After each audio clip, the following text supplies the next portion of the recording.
Hello বন্ধুরা, সকালকে আবার একটা নতুন ভিডিও স্বাগত জানাচ্ছি। হ্যাঁ, আপনি ঠিক থাম্বনেল দেখে ঢুকেছেন। আজ ভিডিওটা খুবই গুরুত্বপূর্ণ হতে চলছে সকালের জন্য। যারা আমরা দুয়ারে সরকারে অনেক ফর্ম জমা দিয়েছিলাম, তার মধ্যে একটা ফর্ম স্বাস্থ্যসাথী কার্ড, এবং স্বাস্থ্যসাথী কার্ড অনেক জায়গায় কাজে লাগে এবং এগুলো হেলথের কাজে লাগে, অর্থাৎ হসপিটালে বা আদার্স কোনো প্রবলেম হলে শারীরিক চিকিৎসার জন্য আমরা স্বাস্থ্যসাথী কার্ড ব্যবহার করে থাকি, এবং সেই স্বাস্থ্যসাথী কার্ড আমরা দুয়ারে সরকার বা আদার্স জায়গাতে জমা দিয়েছি, এবং সেই দুয়ারে সরকার জমা দেওয়ার পর আমাদের সেই স্বাস্থ্যসাথী কার্ডটা হয়েছে কিনা এবং আরেকটা নতুন সিস্টেম যা ফ্যাসিলিটি পাওয়া যাবে সেটা আপনি পাচ্ছেন কিনা তা আপনার মোবাইলের মাধ্যমে দেখে নিতে পারবেন। তাই সম্পূর্ণ ভিডিওটা দেখার অনুরোধ রইল, অবশ্যই দেখতে থাকুন। ছোট্ট চ্যানেলটি এখন পর্যন্ত যারা সাবস্ক্রাইব করেনি অবশ্যই সাবস্ক্রাইব করে নেবেন, আর যারা সাবস্ক্রাইব করে নিয়েছে তাদেরকে অসংখ্য ধন্যবাদ। কি করতে হবে, সর্বপ্রথম আপনি যে কোনো একটা ব্রাউজারে চলে আসবেন। আসার পর আপনাকে সেখানে লিখে দেবেন স্বাস্থ্যসাথী লেখার পর আপনার কাছে যে প্রথম ওয়েবসাইটটা চলে আসবে, অর্থাৎ দেখাচ্ছেন এখানে যে স্বাস্থ্যসাথী লেখার পর আমার কাছে এরকম একটা ইন্টারফেস চলে আসছে। এখানে আপনি ওয়েবসাইট থেকেও যেতে পারেন। এখানে দেখাচ্ছেন কার্ড ভেরিফিকেশন এবং ফাইন্ড ইউর নেম এবং চেক ইউর রেজিস্ট্রেশন স্ট্যাটাস এবং অনলাইন অ্যাপ্লিকেশন ফর্ম, এগুলো আপনার কাছে দেখাচ্ছি। আমি প্রথম থেকে একটা করে দেখানোর চেষ্টা করব। দেখাচ্ছেন এখানে প্রথমে কার্ড ভেরিফিকেশন করার জন্য আপনাকে সর্বপ্রথম কার্ড ভেরিফিকেশনের উপর ক্লিক করতে হবে। যখন আপনি কার্ড ভেরিফিকেশনের উপর ক্লিক করবেন, এখানে আপনার স্টেট এবং আপনি যে ডিস্ট্রিক্ট, অর্থাৎ অল ডিস্ট্রিক্ট বা যে কোনো ডিস্ট্রিক্ট থেকে আপনি দেখতে পারেন, এবং তারপরে ইউআরএন নম্বর, এবং ইউআরএন নম্বরটা আপনি পাবেন কি করে, সেটার জন্য আপনাকে কি করতে হবে। সর্বপ্রথম আপনাকে ইউআরএন নম্বরটা পাওয়ার জন্য ফাইন্ড ইউর নেম, এইখানে দেখতে পাচ্ছেন ফাইন্ড ইউর নেম আছে, এই ফাইন্ড ইউর নেমের উপর আপনি ক্লিক করবেন, বা আপনার সর্বপ্রথম যে ওয়েবসাইট আসছিল এখান থেকেও আপনি খুব সহজে চেক করে নিতে পারবেন। দেখতে পাচ্ছেন এখানে ফাইন্ড ইউর নেম, এটার উপর আপনি যখনই ক্লিক করবেন, ক্লিক করার পর এখানে যে গভর্নমেন্টের সাইটটা আছে স্বাস্থ্যসাথী, এই ওয়েবসাইটটাও চলে আসবে। এখানে দেখতে পাচ্ছেন ফাইন্ড ইউর নেমের জন্য আপনাকে এখানে মোবাইল নম্বর দিতে হবে, এবং মোবাইল নম্বর দেওয়ার পর এখানে find your name for your self বা আদার্স যে কোনো আপনাকে একটা ক্লিক করতে হবে। এখানে যে দুটো নাম আসবে ইয়োর সেলফ বা আদার্স, আপনি যদি আদার্স কারো দেখতে চান তাহলে আদার্সের উপর ক্লিক করবেন, আর ইয়োর সেলফের অর্থাৎ আপনি যদি নিজে চেক করতে চান তাহলে ইয়োর সেলফ করবেন, এবং আমি যেহেতু আপনি যে কোনো একটা করতে পারেন ইয়োর সেলফ বা আদার্স, এখানে ইয়োর সেলফই করে দেবেন। করার পর এখানে আপনি কী করবেন, এখানে মোবাইল নম্বর দেবেন। দেখেছেন এখানে মোবাইল নম্বর, আপনি আপনার মোবাইল নম্বরটা এখানে ইনপুট করে দেবেন, বা যা চেক করছেন তার এখানে মোবাইল নম্বরটা এখানে ইনপুট করবেন। এই সম্পূর্ণ প্রসেসটা আমরা হাতে ধরে দেখানোর চেষ্টা করব, এবং আপনি আপনার মোবাইলের মাধ্যমে এই সম্পূর্ণ কাজটা করতে পারবেন। তাহলে অবশ্যই ভিডিওটা একদম স্কিপ না করে সম্পূর্ণ আমাদের সঙ্গে দেখুন, কারণ এই ভিডিওটা আপনার জন্য খুবই একটা হেল্পফুল হতে চলছে ভিডিওটি। দেখেছেন আমি এখানে মোবাইল নম্বর দিলাম, দিয়ে দেওয়ার পর এখানে যে সাবমিট আছে সাবমিট অপশন উপর ক্লিক করব। সাবমিট অপশন উপর ক্লিক করার পর আপনাকে কী করতে হবে, দেখাচ্ছেন এখানে হেল্পলাইন নম্বর, অর্থাৎ গভর্নমেন্টের যে হেল্পলাইন নম্বর হয় সেই লাইন নম্বর থেকে আপনি ফোন করে, বা টোল ফ্রি নম্বর এটা আছে, আপনার কিছু প্রবলেম হলে সেটা আপনি এখান থেকে ডায়াল করে জেনে নিতে পারবেন। এখানে সর্বপ্রথম আপনার স্টেট নেম অর্থাৎ সিলেক্ট হয়ে আছে, এবং ডিস্ট্রিক্ট সিলেক্ট, আপনি যে ডিস্ট্রিক্ট থেকে বিলং করছেন বা যে ডিস্ট্রিক্টের চেক করতে চাইছেন সেই ডিস্ট্রিক্টটা আপনি এখান থেকে সিলেক্ট করে নেবেন।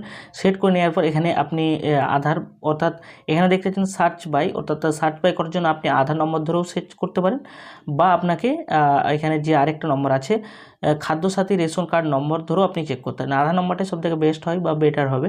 তারপর যখন আপনি আধার নম্বর এখানে সেট করবেন, এখানে ব্লক বা মিউনিসিপ্যালিটি আছে এটার উপর আপনি যেই অন্তর্গত আছেন, আপনি যদি ব্লক হন বা ব্লক হবেন, আর যদি পৌরসভা হন পৌরসভার জন্য মিউনিসিপ্যালিটি দিতে পারবেন। আমি যেহেতু ব্লকের আছি সেই জন্য ব্লকের আন্ডার জন্য তাহলে ব্লক দিয়ে দিলাম। তারপর এখানে ব্লক নেম চাইছে, আপনি যে ব্লকের অন্তর্ভুক্ত হবেন সেই ব্লক এখানে সেট করবেন। আপনি যে ব্লকের অন্তর্গত সেটা আমি এখানে সিলেক্ট করে দেবো। দিয়ে দেওয়ার পর এখানে জিপি নেম, অর্থাৎ আপনার পঞ্চায়েত নাম বা গ্রাম পঞ্চায়েত নেম যেটা আছে আপনি সেটা সিলেক্ট করে দেবেন। যেটা আপনার পঞ্চায়েতের নাম, সেই পঞ্চায়েতের নামটা বা পঞ্চায়েতটা আপনি এখানে সিলেক্ট করবেন। সিলেক্ট করে দেওয়ার পর এখানে ভিলেজ নেম, অর্থাৎ আপনি যে ভিলেজ থেকে বিলং করছেন বা যেই ভিলেজের চেক করতে চাইছেন সেই ভিলেজের নাম দেবেন। দিয়ে দেওয়ার পর এখানে আধার নম্বরটা এখানে ইনপুট করে দেবেন। যে আধার নম্বরটা আপনি চেক করতে চাইছেন অবশ্যই আপনার পরিবারের যে মহিলা আছে সেই মহিলাদের নাম ধরেই এখানে চেক করবেন। দেওয়ার পর এখানে আধার নম্বর দিয়ে দেওয়ার পর এখানে যে সাবমিট আছে সাবমিট অপশন উপর ক্লিক করবেন। সাবমিট অপশন উপর ক্লিক করার সাথে সাথে এখানে দেখতে পাচ্ছেন এখানে সম্পূর্ণ নাম চলে আসবে, যতজনের নাম আছে এবং ক্যাটাগরি এবং ইউআরএন নম্বর। এই ইউআরএন নম্বরটাই আমার দরকার ছিল, সেই জন্য ইউআরএন নম্বরটা আমি এখান থেকে কপি করে নিলাম, এবং ইউআরএন নম্বরটা কপি করে নেওয়ার পর এটা কার্ডটা ইস্যু হয়েছে কত তারিখে এবং কবে হয়েছে সেগুলো সম্পূর্ণ এখানে ডেট বাই দেখাচ্ছে, এবং আপনিও দেখে নিতে পারেন। দেওয়ার পর আমি এখান থেকে ব্যাকে চলে যাব, এবং ব্যাকে আসার পর আবার দেখানোর চেষ্টা করব আরেকটা নতুন সিস্টেম। দেখছেন আমি এখান থেকে সর্বপ্রথম ব্যাকে চলে আসছি। ব্যাকে আসার পর আমাকে এখানে যে কার্ড ভেরিফিকেশন বা কার্ড রেজিস্ট্রেশন স্ট্যাটাস এগুলো দেখে নিতে, তার মানে কার্ড ভেরিফিকেশনের উপর ক্লিক করব। কার্ড ভেরিফিকেশনের উপর ক্লিক করার সাথে সাথে আপনার কাছে এরকম একটা ইন্টারফেস চলে আসবে। আসার পর দেখেছেন এখানে আপনার স্টেটটা সিলেক্ট করাই আছে, এবং যেহেতু এটা রাজ্যের অর্থাৎ পশ্চিমবঙ্গ সরকারের, সেই জন্য ওয়েস্ট বেঙ্গলটা অটো সিলেক্ট করা আছে। এটা আপনি চেঞ্জ করব বললেও চেঞ্জ করতে পারবেন না। এবং আপনি এই ডিস্ট্রিক্টটা অলও রাখতে পারেন, বা যে ডিস্ট্রিক্টে চেক করছেন সেইটাও রাখতে পারেন। আমি অলরেডি থাকতে দিচ্ছি, এবং ইউআরএন নম্বরটা আমি দেখেছেন কপি করে নিয়েছি, সেই কপিটা এখানে এসে পেস্ট করে দিলাম। পেস্ট করে নেওয়ার পর এখানে সাবমিট করে দেবো। সাবমিট করে দেওয়ার পর এখানে কার্ড ভেরিফিকেশন এগুলো সম্পূর্ণ দেখাবে। আপনার ওই কার্ডের মধ্যে বা আপনি যে দিয়েছেন সেগুলোর মধ্যে যতগুলো ফ্যামিলি বা যতগুলো অ্যাড করা আছে সবগুলো এখানে শো হয়ে যাবে। দেখেছেন এখানে যতগুলো আমার ওই কার্ডের নম্বর দিয়ে অ্যাক্টিভ আছে।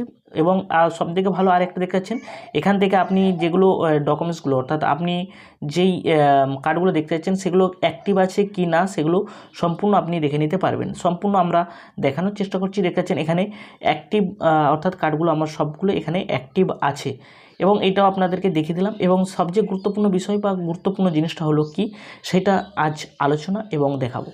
সেই স্বাস্থ্যসাথী কার্ডের আপডেটটা কী এবং আপনার কাছে আসছে কিনা সেটা অবশ্যই কমেন্ট বক্সে জানাবেন। আর যদি ভিডিওটা ভালো লেগে থাকে তাহলে অবশ্যই ভিডিওটা শেষ পর্যন্ত দেখে তারপরে যদি ভালো লাগে তাহলে একটা লাইক করবেন এবং সাবস্ক্রাইব করতে ভুল করবেন। দেখেছেন এখানে কার্ড ইওর রেজিস্ট্রেশন স্ট্যাটাস, এবং রেজিস্ট্রেশন স্ট্যাটাস দেখার জন্য আমি এই চেক ইওর রেজিস্ট্রেশন স্ট্যাটাসের উপর ক্লিক করব। ক্লিক করার পর এখানে আপনাকে ডিস্ট্রিক্ট সিলেক্ট করবে। ডিস্ট্রিক্টটা আপনি সিলেক্ট করে নেবেন। সর্বপ্রথম ডিস্ট্রিক্টটা সিলেক্ট করে নেবেন। ডিস্ট্রিক্টটা সিলেক্ট করে নেওয়ার পর এখানে সার্চ যে আছে এইটার উপর আমি ক্লিক করব। এখানে ইউআরএন নম্বরটা এখানে আমি দিয়ে দিলাম। দিয়ে দেওয়ার পর এখানে ইউআরএন নম্বর যেটা আমি কপি করে রেখেছি সেই কপি করাটা আমি এখানে পেস্ট করে দেবো। দেখতে পেলেন আমি এখানে পেস্ট করে দিলাম। পেস্ট করে দেওয়ার পর এখানে সাবমিট অপশন উপর যখনই ক্লিক করে দেবো, ক্লিক করার পর আমাকে আবার একটা নতুন সিস্টেমে নিয়ে যাবে। দেখছেন এখানে যতগুলো ফ্যামিলি আইডি বা নামগুলো আছে এগুলো সব হবে। আর এখানে একটা দেখতে পাবেন, এখানে যে ডাউনলোড সার্টিফিকেট, অর্থাৎ এইটাই হলো আমার নতুন সিস্টেম। এই ডাউনলোড সার্টিফিকেট হয়তো আপনার আর কোনো জায়গায় যেতে হবে না, বা পঞ্চায়েতে যেতে হবে না, বা আদার্স কোনো জায়গায় যেতে হবে না। আপনি বাড়িতে বসে বা বাড়ি থেকেই আপনি এই ডাউনলোড করতে পারবেন। অর্থাৎ হয়তো পরে সিস্টেম আসতে পারে যে আপনি ডাউনলোড করে নিতে পারবেন আপনার মোবাইলের মাধ্যমে, বা আপনি নিজে থেকে বা সাইবার ক্যাফে যেখান থেকে হোক আপনি খুব অল্প সময়ের মধ্যে এই স্বাস্থ্যসাথী কার্ডটা ডাউনলোড সিস্টেম আসতে পারে। কারণ ডাউনলোড সার্টিফিকেটের জন্য এখানে একটা অপশন দিয়ে দিয়েছে। এই কারণে বলা সম্ভব হতে পারে যে আপনি আপনার স্বাস্থ্যসাথী কার্ডটা ডাউনলোড করে নিতে পারবেন দুয়ারে সরকার যদি জমা দিয়ে থাকেন। হয়তো যদি ডাউনলোড সার্টিফিকেট বা ডাউনলোড প্রসেস যদি আসে, আমরা পরের ভিডিও জানাবার চেষ্টা করবো আপনাদেরকে। সম্পূর্ণ ভিডিওটা দেখার জন্য অসংখ্য ধন্যবাদ। যদি আপনার ভিডিওটা দেখে কিছু হেল্পফুল হয়ে থাকে তাহলে অবশ্যই একটা লাইক করে দেবেন, আর চ্যানেলটিতে সাবস্ক্রাইব করে নেবেন। যখনই কোনো আমরা নতুন ভিডিও আপলোড করব সর্বপ্রথম নোটিফিকেশন আপনার মোবাইলে চলে যাবে। যাই হোক, সম্পূর্ণ ভিডিওটা দেখার জন্য এবং থাকার জন্য অসংখ্য ধন্যবাদ। পরের ভিডিও দেখাচ্ছি, নতুন কোনো আপডেট নিয়ে আসার চেষ্টা করব। ততক্ষণ জয় হিন্দ।